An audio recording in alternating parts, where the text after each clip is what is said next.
Hello, everybody. Welcome to another episode of A Happy Moment. My name is Dan for joining me today. And last week I had my season 2 premiere, and I had dark fantasy author Joseph Sale. It was an awesome interview. This week I have another awesome interview, the band Lesbian Bed Death. Welcome, guys. Hello. Hiya. So just give a quick introduction to everybody. We got Mr. Peach. We've got Hello. Liesl Heath. Hello. We've got Amy Violet. The house. And we've got Zoe Phoenix. Hi. In the street, actually. Yeah, in the street. For everyone listening to the podcast, we're actually doing this in the street outside the rehearsal room. There's another band in at 6 o'clock, so we've all been kicked out. So if you hear any cars going past or anything like that, that's the reason why. We're doing our best. No problem. Lesbian Bed Death was kind enough to join me after a long day of rehearsing. And you guys are doing a rehearsal today because on Friday, I believe you're kicking off a tour. Yep, that's right. First date on Friday. Awesome. We're quite excited about it now. Unfortunately, I live here in the States, but I know I have a lot of listeners in the UK. If you're not familiar with Lesbian Bed Death, definitely check it out. How would you guys describe your music? It's kind of like, I think of it as like gothic punk with a bit of hard rock and metal thrown in. So, I don't know, kind of like Alice Cooper with the Misfits. There's countless other artists I can think of as influences, but I think in today's age, people are into stuff like Ghost and Creeper, probably like what we do as well, hopefully. So, I don't know, I've stopped worrying about the genres and things like that too much. We just kind of do what we do now and hope people like it. There's a big horror influence in the band. Are all of you fans of horror movies? Oh, I am. Yes. Of course. Do you have any favorites? Favorites? Around. If I had to go for my all-time classic favorite, Nightmare on Elm Street, I just love Freddy Krueger. Oh, Jesus, this is hard. I'll put you on the spot. The Thing, actually. The Thing, yes. I love Resident Evil. Nice. I like the original Return of the Living Dead. I think it's my all-time favorite.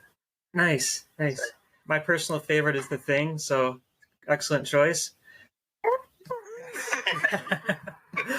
Yeah.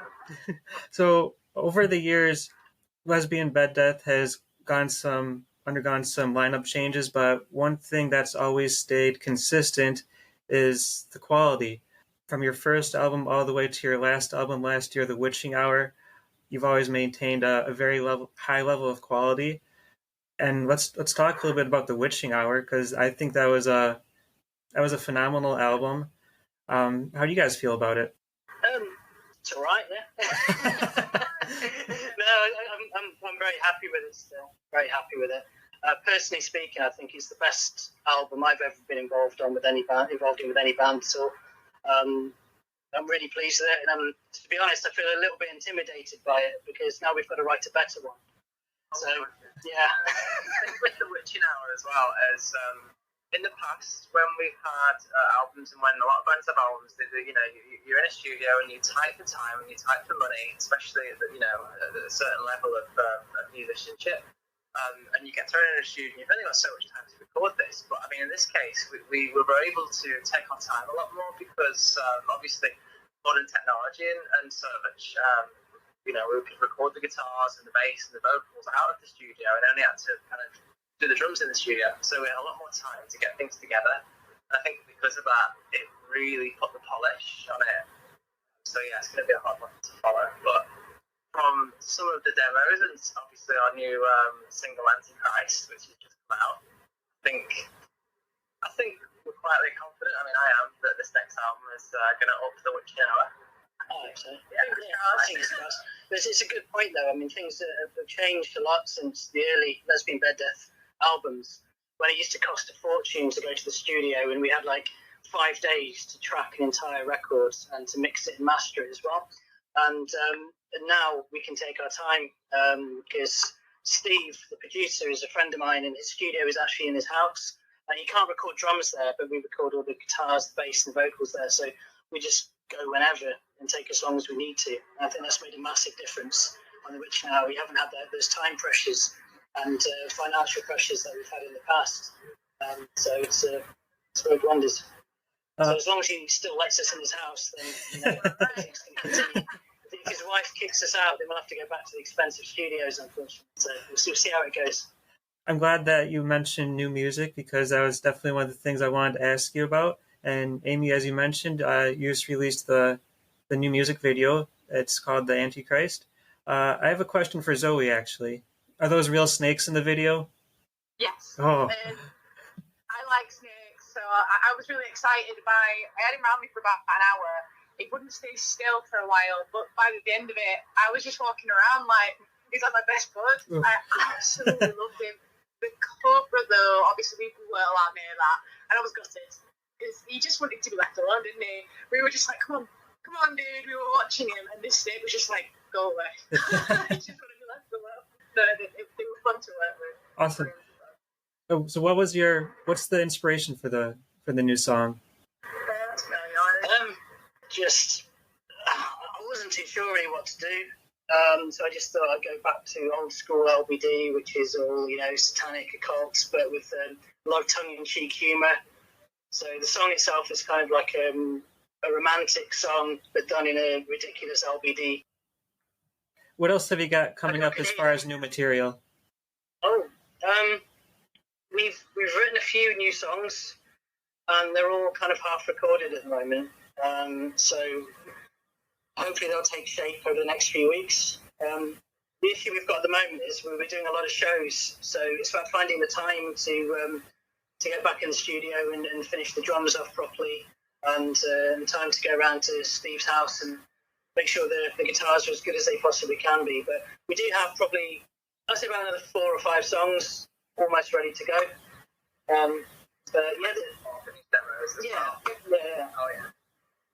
So hopefully the plan is just to keep writing songs, and then next year put out an album.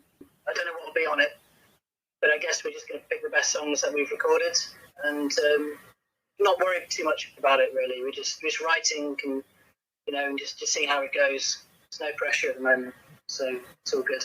There'll be some more singles coming out soon, I think. Okay. Just keep people, remind them of who we are, so they don't forget us. So we'll trickle out some singles probably once every 2 or 3 months, maybe, with a new music video, something like that. Awesome. With the new album, do you have any type of specific theme you're going for? I think, with the Witching Hour, there was obviously the witchcraft link between most of the songs.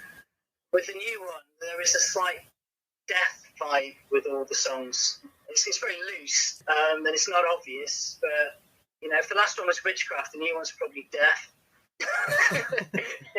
it wasn't going to be flower arrangements. Not going to release an album about butterflies and anything like that. Yeah. I bring in one and I gave it to the Dan, and I gave it to my other half as well. And I went, "You're so angry," and Dan even looked at me. He was like, "This is really good," but I started thinking people are going to think I'm just a big ball of anger. It was just so quite heavy. So I'll write some songs. Yeah, we need. Yeah. You've only got one love song. That's enough, isn't it? For a whole discography, A love song, The Antichrist. Well, cool. I'm looking forward to it. So you got the tour coming up. How many tour dates are there? I don't know, we can't count that high. I nearly counted 4. It's Tuesday to a Sunday. We've got 2 more before that. Then we've got 3 and 4 after. Make a guess. Should we just say 15 and hope no one holds us? I don't know. There's lots of tour dates. There's loads of them. I think that's enough for this year, really. And next year we'll, I'm trying to find some decent support so we can play to a bigger crowd. Hopefully, we'll see how it works out. If not, we'll just do our own shows again. Providing they turn up this time. If we play to 5 people every night, then maybe not. But I'm quietly confident it's going to be a good tour. It should be fun. There should be a few people turning up. Is this the first tour that you've done since COVID? I think so. We did like a bit of a mini one, didn't we? But it was on weekends and stuff. So it wasn't day to day. We do maybe a Friday and a Saturday. Then obviously we go back to work on Monday and Friday. But this one we're actually doing 5 or 6 days on the road. So So I'm quite excited for that. Yeah, I think there's a difference between when bands are gigging and when they're touring. I think there's a big difference. I think if you're driving home to your own bed every night after the show, it's a gig. Whereas if you're sleeping in a hotel or on someone's floor and you're doing 3 or 4 or 5 shows back to back, then that's more of a tour. So this will be our first proper tour, I think. The others are just like a few shows here and there. I wouldn't call it a tour. But I'm hoping to do more tours in the future for sure, because I quite like it. I do like taking time off work and just being completely submersed in the world of being in a band, as opposed to having to get up early for work the next day, that kind of thing. It's nice just to have 5 or 6 days away from work, away from the real world, and just be in a real band for a bit. Before playing a show, do any of you have any kind of pre-concert rituals that you have to go through or anything like that? Any superstitions? Oh god, yeah, absolutely. It usually involves 2 or 3 pints. No, yeah, I don't know. I think people have rituals, don't they? To get them in the mood and to kind of get rid of the stage fright or whatever else. I think if we turned up on time to the shows, we might have time for rituals, but we barely have time for sound checks. We don't worry about it too much. What can a person expect that goes to one of your shows? Oh, that's a good question. Anybody, really. I mean, we were actually having this discussion earlier where, in the stereotypical world, you just expect people in the t-shirts to turn up. We have played shows. To us, we don't care if you come in your pajamas. We're not bothered. That seems to be what's been happening lately as well. Everybody's different and accepted at the shows. It's really nice to see. Yeah, it's not like just people inside goth and metal. There's people from all walks of life seem to like our band for some reason. Right? they're all welcome, obviously, and it's a very very mixed bunch, and it's good. It's good fun. We're very lucky that there's a lot of people who have followed the band for a long time and still come to see us. And it's always nice to have those conversations when they tell us about how they got into us in the days of MySpace and things, and they're still there buying the records and coming to the shows. So it's awesome, really. So as far as the actual what to expect, by the way, we're doing a bit more of a stage show this time. It's kind of like I guess Alice Cooper from Wish. It's going to be cool. We're trying to have a few of those sort of horror themes and just being more of trying to look more like a real band. We're taking it a little bit more seriously now and trying to look a bit more professional. Is that what you're after? Yeah. We're not very good at interviews. Normally no one wants to speak to us, so we don't get the practice in. Hey, well, you're welcome to come on anytime. Do you ever do meet and greets with fans at the shows? Yeah, all the time.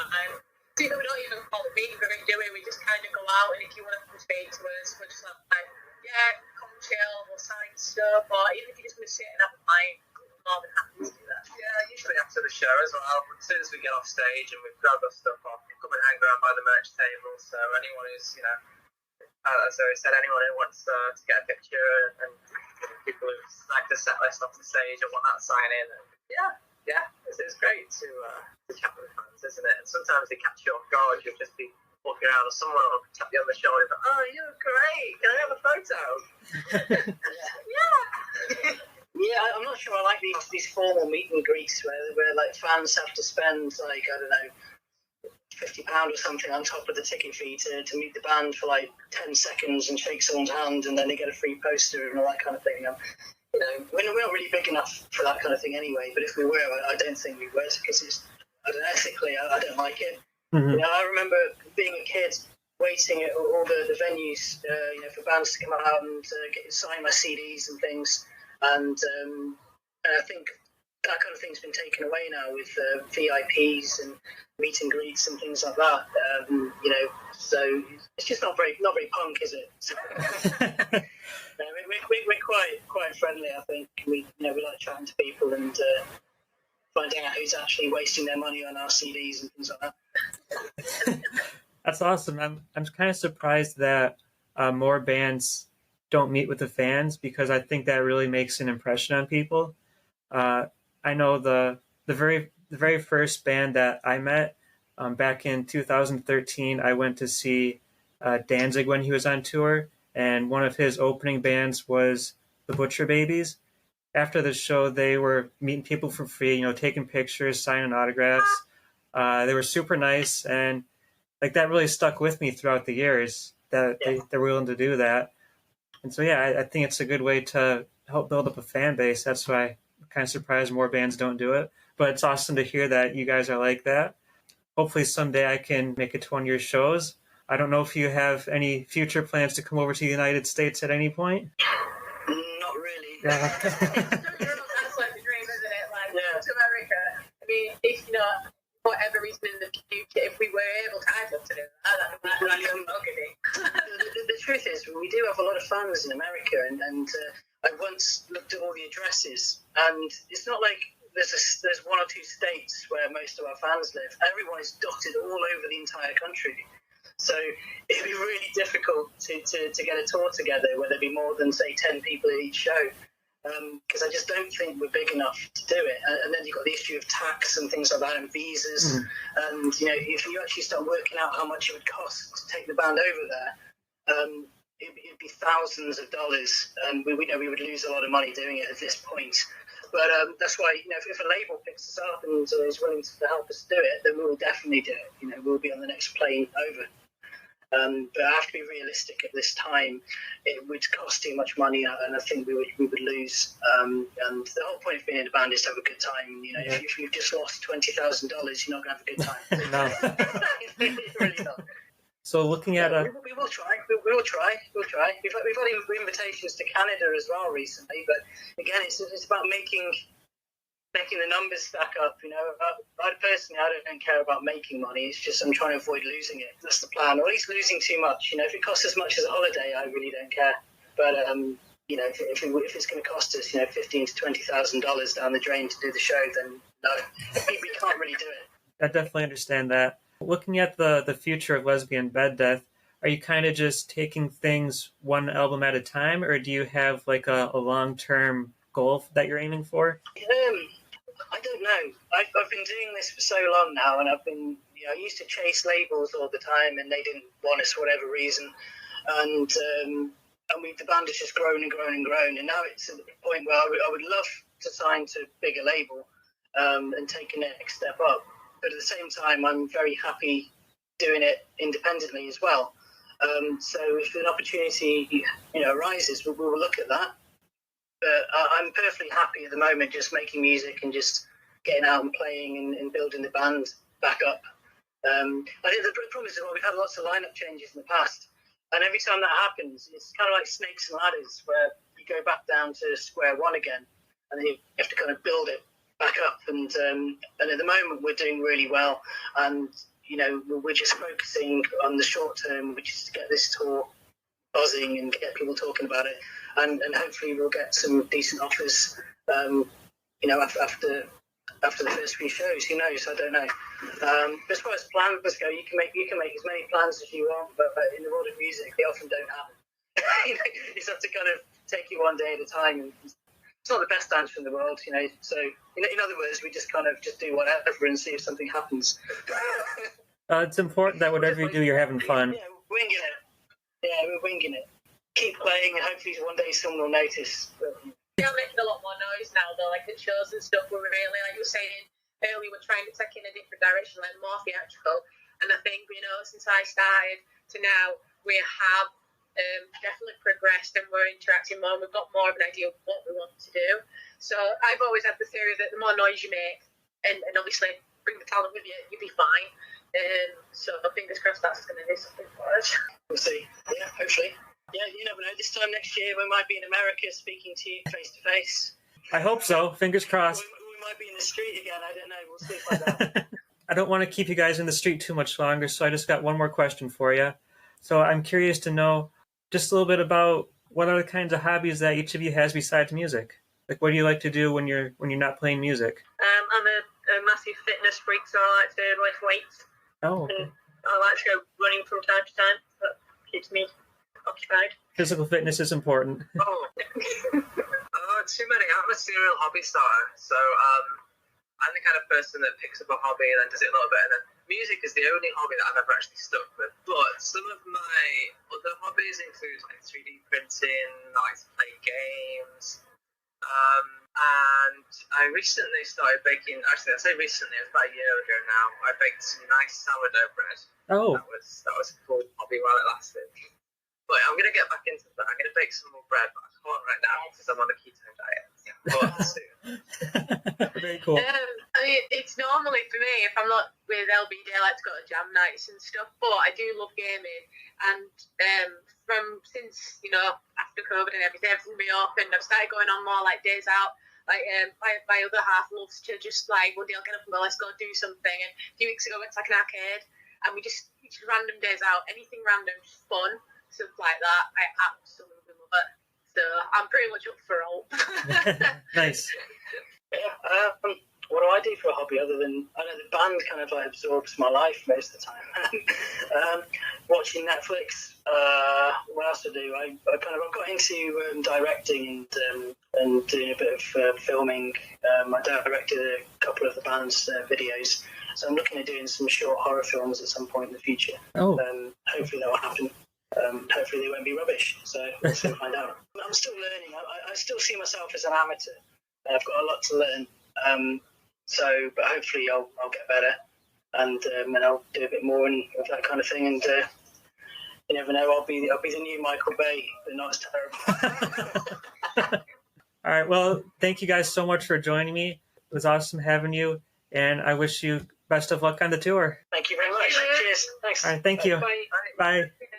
All right. And there's Lesbian Bed Death. If you're into horror, if you're into metal, punk, goth, hard rock, it's definitely a band that you want to look into. If you'd like to learn more, you can find them on Twitter at LBDofficial. They're also on YouTube and Facebook. Just search for Lesbian Bed Death. And just to make sure you don't get something else, you might want to search for Lesbian Bed Death Band.